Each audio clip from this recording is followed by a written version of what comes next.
একজন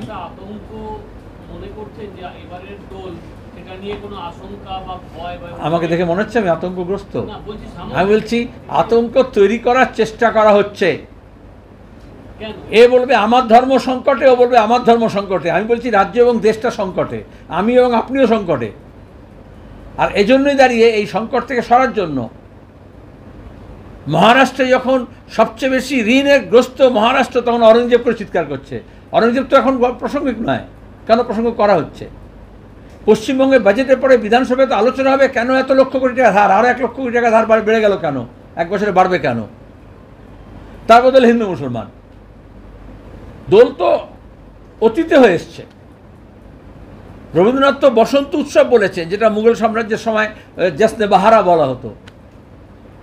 এ তো জশ্নে বাহারা তো একেবারে কান্দাহার থেকে আর একেবারে ইয়াঙ্গুন পর্যন্ত পালন করা হয়। এটা তো উৎসব, বসন্ত উৎসব। তাহলে সেই উৎসবকে ঘিরে ধর্মীয় জিগির কেন তোলা হচ্ছে এবং ধর্মীয় বিভেদ তৈরি করা হচ্ছে? এটাই তো মোদ্দা কথা। তার একটা নির্দিষ্ট রাজনৈতিক উদ্দেশ্য আছে।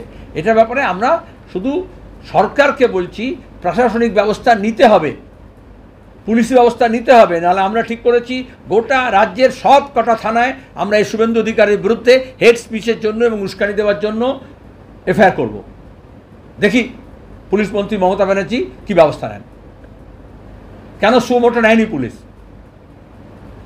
কেন তার বদলে উল্টে তৃণমূল আবার উস্কানি দিচ্ছে তার মুসলমান নেতাদের দিয়ে? এবং সেটা কেন এখানে সুকান্ত বলছে না, এখানে মমতা বলছে না এটা অন্যায়, এটা বলো না।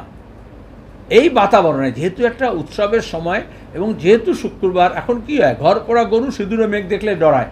কদিন পরে রামনবমী, রামনবমীর আগে বিজেপি, আরএসএস, বজরং দল সিদ্ধান্ত করেছে, আরএসএস মিটিং করেছে যে এখন এটাকে নিয়ে সামনে বিধানসভা নির্বাচনের আগে এটা হচ্ছে শেষ সুযোগ, সবচেয়ে বেশি একটা বড় দাঙ্গা পরিস্থিতি তৈরি করতে হবে।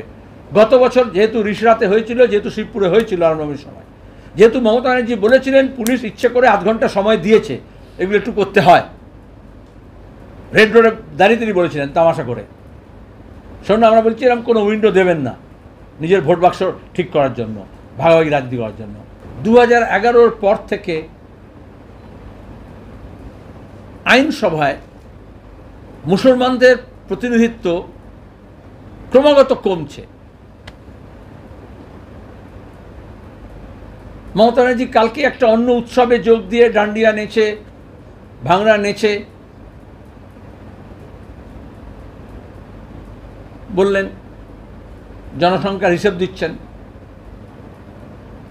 তাহলে এ রাজ্যে মুসলমানদের যা জনসংখ্যা তার ঠিক অর্ধেক বা একটু কম হচ্ছে বিধানসভায় প্রতিনিধিত্ব। 11 থেকে সেটা কমেছে ক্রমাগত। আর অন্যদিকে বিজেপি এটাকে অ্যাপিসমেন্ট দেখাচ্ছে, কারণ মমতা ব্যানার্জি এরকম করেন, আইন কানুন সব সর্বনেশে করে দিয়ে। তাহলে যখন ইস্যু হচ্ছে আলু চাষি তার ফসলের দাম পাচ্ছে না, আলু রাখার জায়গা পাচ্ছে না, কোল্ড স্টোরেজের যে ব্যবস্থাপনা নেই বেশি, বেকাররা কাজ পাচ্ছে না, সবচেয়ে বেশি বেকারি, রাজ্যের ঋণ যখন বাজেটের একটা বড় অংশ ঋণের জালে জর্জরিত আমরা, তখন দাঁড়িয়ে বিধানসভায় কোনটা নিয়ে আলোচনা হবে? কার কত বেশি ধর্ম মহান, কে ধর্মের নামে কত বেশি দাঙ্গাবাজ? এবং ঠিক উল্টোটাই, যেরকম এরকমই ইনি যেমন তৃণমূল থেকে বিজেপি যাওয়া, উনি রকম বিজেপি থেকে তৃণমূলে ফেরা,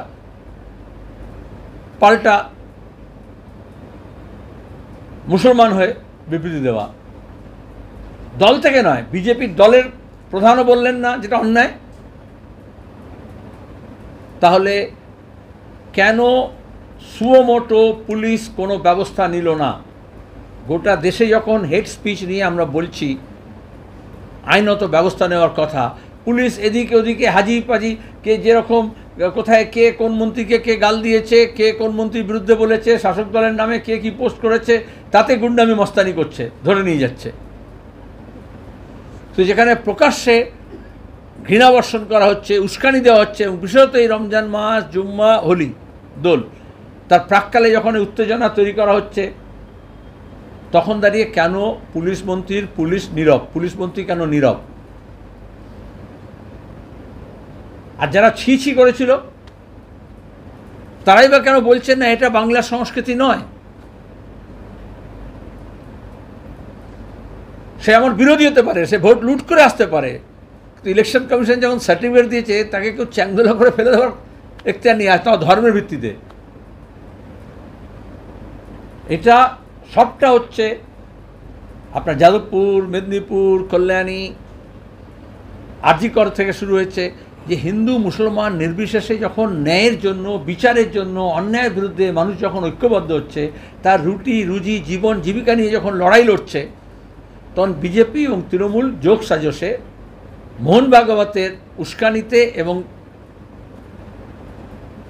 পরামর্শে আমাদের রাজ্যের সম্প্রীতিটাকে নষ্ট করতে চাইছে এবং একটা দাঙ্গা পরিবেশ তৈরি করতে চাইছে, হিন্দু মুসলমানের মধ্যে বিভেদ তৈরি করার চেষ্টা করছে।